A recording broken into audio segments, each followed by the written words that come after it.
সুকুমার রায়ের লেখা কবিতা সৎপাত্র।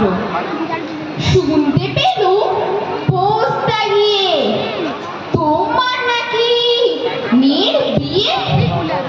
গঙ্গারামকে পাত্র পেলে, জানতে চাও সে কেমন ছেলে?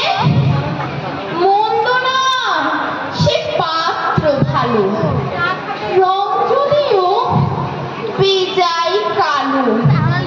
তার উপরে মুখের গঠন অনেকটা ঠিক প্যাঁচার মতন।